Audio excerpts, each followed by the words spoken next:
Welcome back to another episode of Flawless Plan Garage, where today we are working on this, my Lotus Locost 7-ish McSorley 442. I don't really know what to call it. It's a Lotus 7 inspired scratch-built car.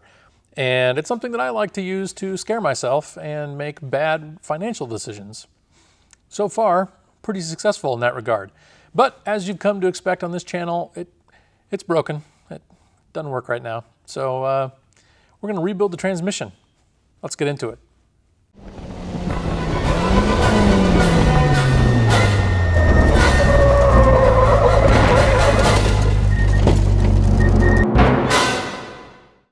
I'll get out of this thing. I obviously need to practice my exits. So what is this car exactly? Well, like I said, completely scratch built from tube steel, the chassis, some aluminum and fiberglass kind of loosely assembled onto that tube steel. I did not build the chassis. I bought it with the chassis already built, the bodywork already done, and an engine and drivetrain in it. It was running and sort of driving when I bought it, but I swapped. It originally had a Ford 8-valve 2.3 liter, the Pinto motor. I swapped that out for this 2.5 liter Duratec, and this is out of a hybrid, so this is actually a 12.3 to 1 compression ratio with Crower cams, motorcycle throttle bodies, running on E85, Megasquirt, standalone fuel injection, EDIS ignition off the Megasquirt, blah, blah, blah. It makes a little under 200 horsepower to the wheels on a very conservative dyno, and it weighs 1,500 pounds, not like 1590 that I'm rounding down. No, like 1500 on my scales, full of fuel.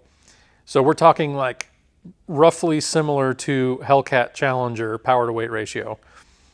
It's quick and it's quite fun and also completely terrifying, which is exactly what I was looking for in a track car.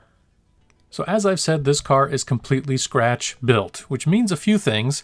One of which is that something is usually broken, and the other is that it's always my fault. So last time I had this car out on the track, it jammed itself completely into fourth gear. I think it was in one of the early afternoon sessions. It had been doing okay. I had a few minor issues that I was able to overcome. But finally, when it got hot, it just shifted into fourth gear and would not come out. Literally could not move the shift lever out of gear. We'll get into later why, my guesses as to why that happened. After it cooled off, it would shift again, but overall it became clear between the blown synchros that it's had for a long time and the fact that it randomly would just stick in gear that it needed to come out and needed to get rebuilt. Another thing about these cars, and this one in particular, is that you would think, being a scratch-built tube frame car, it would be really easy to do things like get the engine out, and it's not really that bad. But certain things are tough to access, surprisingly. And I forget this every single time I take this car apart, but you cannot take the engine and the transmission together because the transmission mount is welded to the chassis. So you can't drop the transmission down to lift the whole assembly up and get it out. Therefore, you have to take the engine and transmission separately. Once they're out here, we're going to start the teardown on this transmission. Now, this is a T5 transmission, but it has a custom bell housing to bolt it to the Duratec that I am running currently in the car, and then a special adapter with a special throwout bearing and clutch slave cylinder all in one that I got from an outfit in the UK. A lot of the parts to run a Duratec in rear-wheel drive configuration easily, and or in a configuration with like the bike throttle bodies and stuff that I'm using on this car, a lot of those parts are available in the UK, which is really handy because of their prevalence in Caterhams and Escorts, the UK Escorts that are rear-wheel drive, and other platforms like that where they get driven hard and raced. Now there's a nice selection of tools, parts, and expertise over there, and so a bunch of the stuff that I've gotten to adapt the Duratec to this platform or to deal with the transmission has come from the UK. Now there is an excellent video from EricTheCarGuy detailing the entire T5 rebuild process, which I used extensively in doing this rebuild. So I'm not going to go through, this is not a DIY, it's not a how-to, it's more just kind of my experience going through it and the results, which you'll see turned out about average for most of my projects. But overall, I really found this to not be that difficult of a job. It came apart in a fairly logical and straightforward way. I did not end up taking apart like the counter shaft because all the synchros that I wanted to replace are on the main shaft. The bearings and everything seemed fine. I'd had no trouble with those. It presses apart relatively easily. I was able to use just my standard 12-ton, Harbor Freight equivalent press to get things torn apart, along with their bearing removal kit. I think I also got it at Harbor Freight that had some little bearing shell clamps on it to be able to adapt the press down to it. And then just a lot of just kind of finicky work, just paying attention to details, keeping track of which parts go where, and a little trans lube goop that I actually had for an automatic transmission project that was kind of handy here too, to keep a few parts stuck together and held together during the assembly process. Otherwise, things just get a lot of really good cleaning.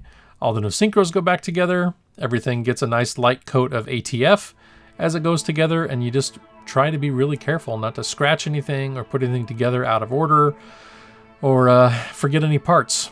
And it was about at this time that I got tired of holding up the transmission main shaft with one hand and assembling it with the other. So I got a little creative, and with a hole saw and some scraps of wood, made a little transmission main shaft holder. Now, having your hand on the parts and your face nearby, not wearing safety glasses, is probably not the way you would instruct somebody to use a hydraulic press, but these parts go together with pretty minimal force. Things are pretty gentle here, just being careful to keep everything straight, make sure nothing gets out of alignment, making sure that there's no chance to scuff any of these gears. You can see that I'm using kind of a washer underneath to protect anything from scuffing on the arbors of the press, and it all goes back together reasonably well.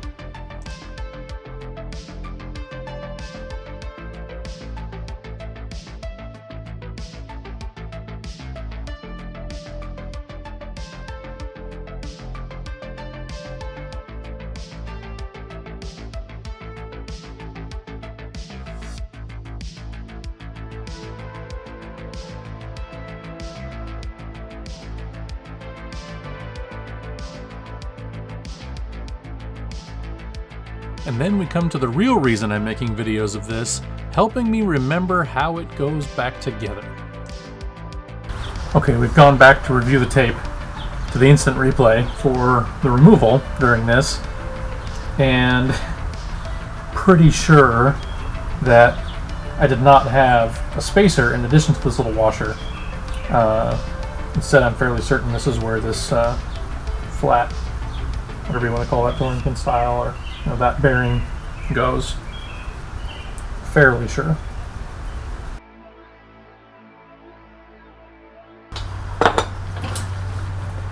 The other thing I noticed is that I previously did not have any shims or any spacers underneath this front bearing, which normally you would expect in order to get the appropriate amount of end play overall in the assembly. So we'll see. The stuff I'm using here to seal this is something I got introduced to back in my Porsche days for sealing the halves of the aluminum engine case together. It's Loctite 574. It's like a flange sealant. I've been really happy with it. I've had great luck with it for sealing these types of like no gasket aluminum surfaces where you don't want to make the mess of RTV. No sponsorships, but it's good stuff. And then it is time to seat everything down and check the end play. Just a little love tap with the rubber mallet.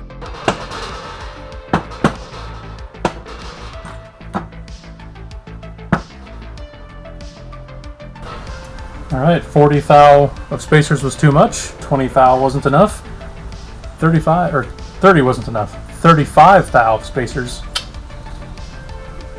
Send it. Something I learned the hard way a few manual transmission rebuilds ago was to make sure it shifts cleanly into all the gears on the bench before you put it back in the car, even if that means just temporarily installing the shifter assembly.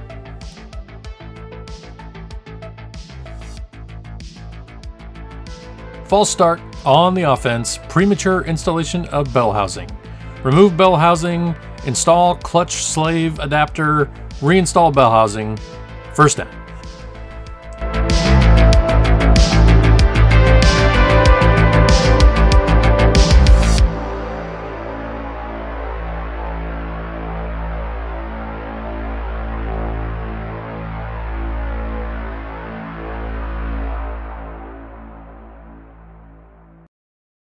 So this is the reason we're here. This is the transmission mount, which I quickly fabricobbled a year or two ago when I did the drivetrain swap and needed to adjust the trans mount to match up better with the location of the new Duramax motor. Excuse me, Duratec motor. Then the bolts, of course, from that Fox body mount, stick down quite a bit, and this thing doesn't have a lot of ground clearance. And unloading it from the trailer, one of those bolts caught and bent the bracket, and it jammed the whole thing up so far that in fact the shifter was running into pieces of the bodywork and stuff. It was a problem. So because I was at the track and getting ready to go out for a session when I realized this, I fixed it by shoving something underneath it to kind of brace it up, jumping up and down on the chassis and bending the trans mount to like roughly kind of sort of back to where it was. And you can see now how, pseudo pretzeled the thing is from my trackside fabric-cobbling and butchery on that. I'm fairly certain that this is what was really causing the issue with the trans locking in gear, especially when it got hot. I think this bend, kind of put some torsion, put some force on the case of the transmission and is what's causing the issue. So we're going to cut this off. We're going to make a new one that's actually removable and is not welded into the chassis.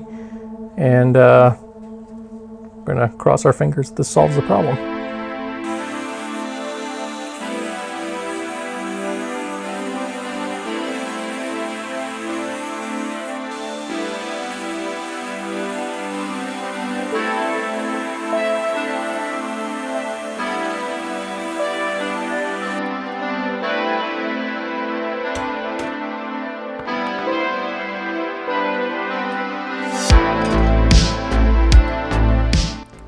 So yes, the way you inspect the drive shaft is by removing the center console, and there it is. Also notice, this is how it looked when I took a look at it. Notice the bolts, not tight, not even close. Huh, I wonder what some of those vibrations and clanking noises were. Okay, here's a quick primer on the wrong way to set pinion angle. First of all, the car is sitting at an angle right now, so I'm going to zero out my meter, make the noise. Oh, rats. This one doesn't make noise. I know, I'm disappointed too. Then we're checking the... I need to get the drive shaft straight up and down. It's going to be probably hard to read on camera. It's 1.9 degrees. Normally, you would want the rear axle pointing 1 to 3 degrees up, and you would also want the transmission output shaft pointing 1 to 3 degrees down. Well, I can't do that because of where my engine mounts are. If I have the rear of the transmission output shaft pointed down, then I have no ground clearance because the transmission is dragging on the ground, or I have to remount the engine higher to achieve that, because apparently I did that wrong when I mounted the motor in this thing. And yeah, that won't work very well either. If I try to mount the engine higher, it definitely won't fit under the hood. It probably won't fit under the cross member over here. I got to remake these engine mounts from scratch. Not a fan of that idea. So what we're trying here is, instead of doing what you're supposed to do, rear axle up, transmission output shaft down, both of them at the same angle, we're going the opposite. We're doing the rear axle pointing a little bit down and the transmission output shaft pointing a little bit up, thereby still keeping the angle the same for the drive shaft. Maybe. I have no idea if this is going to work, but my angles match up. I've got 1.9 degrees there, and for my transmission output shaft angle, I can actually get the thing to sit properly. You can probably just barely read that. I've got 1.9 degrees there. So my trans mount in this location is giving me the exact wrong angles. What could possibly go wrong? And speaking of that transmission mount, here is what it is going to look like. So I've got my little side pieces that bolt in, making the whole thing removable, which should make drivetrain removal and installation much, much easier. And then my cross piece here, and this should no longer be the lowest point of the car either, so that should help keep from breaking it again in the future. And now it's time for the test drive.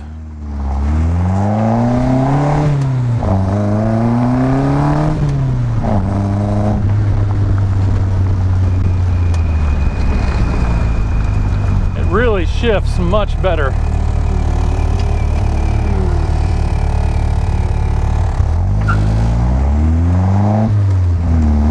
I have to say overall, I think the trans rebuild was a success. It shifts great. And I don't think my pinion angle is going to be too big of a problem. At least, you know, at low speeds here so far, it's been fine. No big vibrations or issues out of that. Hold on.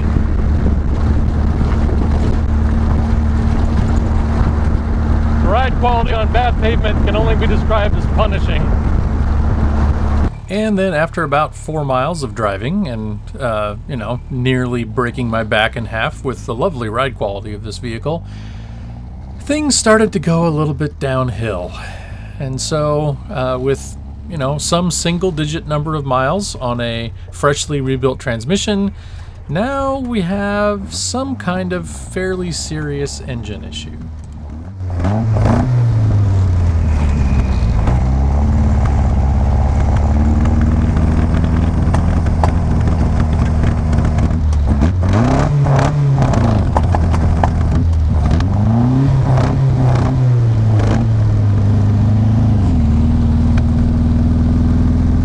So the good news is we don't have to worry about pinion angle related vibration because the car isn't capable of going more than about 25 miles per hour under its own power.